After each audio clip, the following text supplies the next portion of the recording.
many things that match. If the character doesn't match like your time training and your commitment, for me that's not a black belt, so it won't be from me that it's gonna a black belt will go out, right? So this person didn't start with us, but it's certain people, like a small amount of people, that when they train here and connect with us, immediately become like family, and they click with the values and the vibe of the school, and not just feel that we met them like for a long time, but for them it's something that they want to share outside too. So I am very proud to already have in the team and to promote to now EDJ Black Belt, who is responsible to share our values, our programs, Mr. Steven.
I didn't come prepared with a speech, so bear with me. I guess first thing is to thank, of course, everybody who's here. I really appreciate the team here.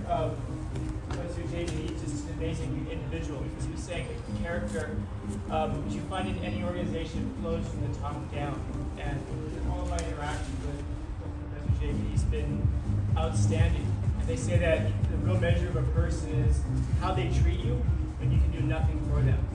And that's kind of my relationship here. I showed up one day for a camp, almost passed out the first night from the competition training class, and he's always been incredibly welcoming. Do nothing for me, yet he's shown me nothing but kindness, generosity, and he's been an absolute model of integrity.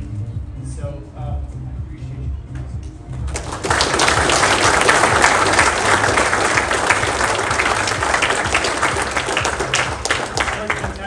Professor Kim saying been nothing but generous with time, encouragement, warmth, and everything a professor should be.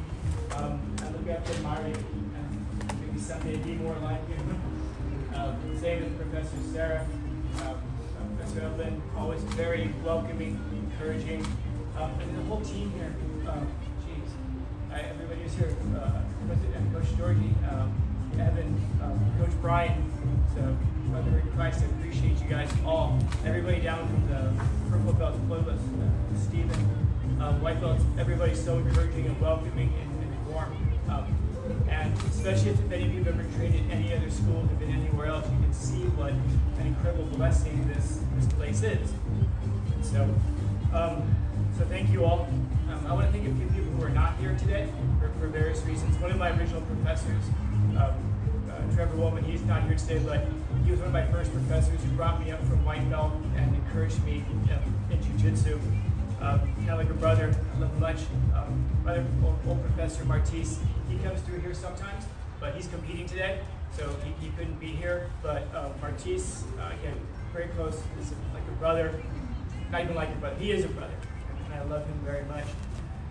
One of my old students, man, Jose over here, purple belt, just again, integrity, character, intelligence, everything you want to see in a young man coming up. A model for everyone he trains with, a model for everyone he interacts with. And he shows up today, man. I love you, man. I appreciate you for being here.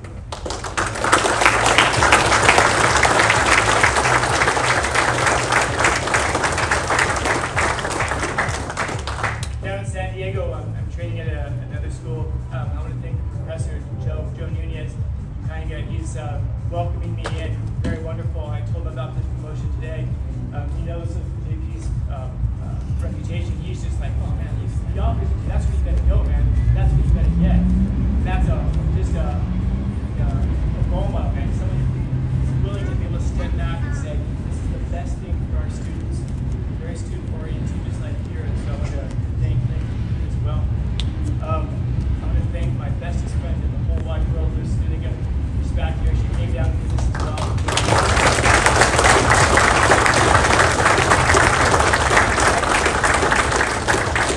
Been listening to all the stories, all the rants, all the complaints for the past several years. Never once seemed to ever indicate that it was tiresome or anything. So thank you very much. I appreciate you. I love you very much.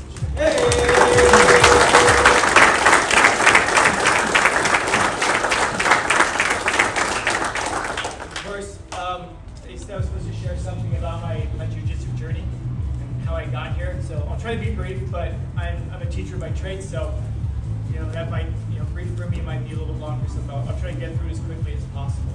My jiu-jitsu journey actually starts probably best. I was like probably 12 years old with my mom and my dad. My mom was an incredibly strong woman. She was injured in a car accident. She was given a 5% chance of ever walking again, and she walked again. Incredibly strong woman. One day I was walking home from school. I grew up in Los Angeles. Not a kind of an ugly neighborhood, which I guess I'm repeating myself when I say that.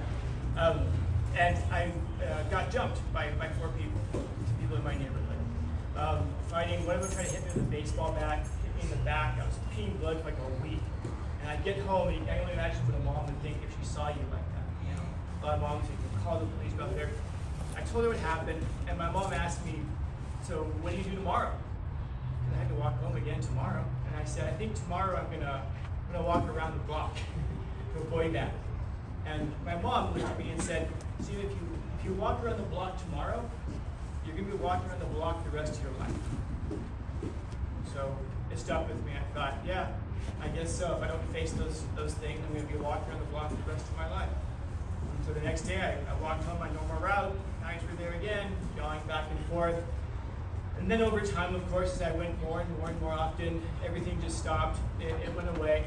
And so I learned an incredibly important lesson from my mom very early on, which is that if I walk around the block, if we avoid the problems, if we avoid the struggles of life, that we're going to avoid them our entire lives. And yet, some of the best things, probably all of the best things that we're ever going to encounter are going to be found on the other side of the struggles and the challenges. And that's what separates a lot of us who are here, that we actually show up, be faced with struggles, and that other people avoid in their lives. And that's why to do what we do, of course, means that we're built a little bit differently. And that means that this jiu-jitsu thing, they say it's a lifestyle, and it absolutely is, because if you can show up here and fight some of the hardest battles possible here, then going out and showing up to work on time, dealing with that coworker, even if you're thinking in the back here, I could choke you out right now if I wanted to. Yeah.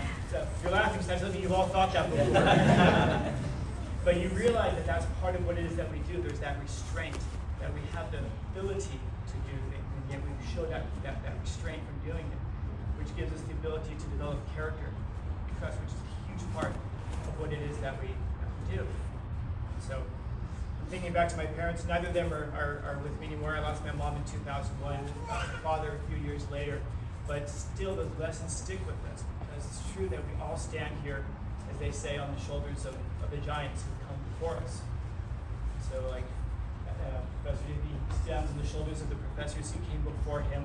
I get the privilege of standing on his shoulders, and I seek to make other people better by emulating these wonderful models, and hopefully having people stand on my shoulders. Jose, you'll have people standing on your shoulders, man, although they already do. And so I think back to some of the people that we've lost along the way. I'm sure you've all lost people along the way in your lives. And these accomplishments that we achieve are for them. My professor professor, my Professor Trevor Wollman, he lost his professor, Dan Howard. He stands on his shoulders today. Martis, I mentioned earlier, he lost his grandmother, Mama C, a couple years ago, 2 years ago. He stands on her shoulders today. Professors lost people, he stands on their shoulders today. These are the lessons that they imbue into us. And we have that responsibility every day to carry with us the lessons that we learn here and outside of here, and go out there and just make the world a better place. It sounds like a cliche, and it is if you don't believe it, you know? But one of the things I'm sure that we discover in this journey and in this journey of life is that life is suffering. And we don't get to choose not to suffer. We can choose what we suffer for. We come in here every day and choose to suffer for something that's bigger than us, to belong to a team, to develop some skills maybe that we can actually make other people better as well. So, for all those people we've lost along the way, everybody who's here now, the people who we still have, we should absolutely cherish them as we have them.